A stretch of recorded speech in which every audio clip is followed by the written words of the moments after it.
Israeli सेना ने Lebanon में लिमिटेड टारगेट ग्राउंड ऑपरेशन 1 अक्टूबर को शुरू किया था। इस पूरे ऑपरेशन का नाम दिया गया नॉर्दर्न एरो। एक तरफ इजरायली सेना एक के बाद एक एयर स्ट्राइक करके हिजबुल्लाह के ठिकानों और हथियारों के भंडार को निशाना बना रहा था, तो जमीन पर भी ऑपरेशन शुरू तेज था।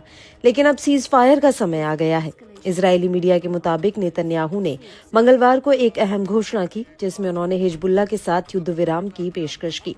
इसके साथ ही नेतन्याहू ने यह भी स्पष्ट किया कि इजराइल किन शर्तों पर यह समझौता करेगा और किन परिस्थितियों में वह लेबनान पर फिर से हमला कर सकता है।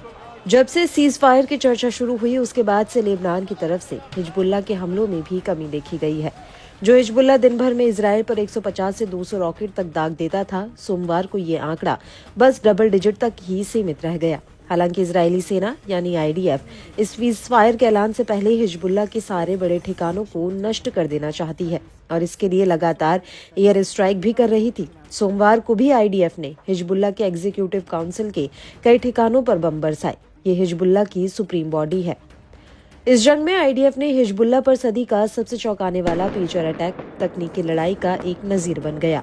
पेजर अटैक के जरिए जब 3000 से ज्यादा हिजबुल्लाह के आतंकियों को एक साथ निशाना बनाया। ताज्जुब तो तब हुआ जब बेरूत में घुसकर हिजबुल्लाह के चीफ नसरल्लाह को उसके 20 अन्य कमांडरों के साथ खत्म कर दिया, वो भी तकनीक के बेहतरीन इस्तेमाल से, जो कोई सोच भी नहीं सकता। हालांकि ये किसी ने भी नहीं सोचा होगा कि जिस हिजबुल्लाह की ईरान मदद कर रहा हो और अमेरिका लगातार जंग में इजराइल की मदद कर रहा हो, एकदम से दोनों सीज फायर के लिए तैयार हो जाएंगे। साफ है कि डोनाल्ड ट्रंप के आने से पहले बाइडेन कम से कम इस जंग को रोकने का क्रेडिट ले लेना चाहते हैं।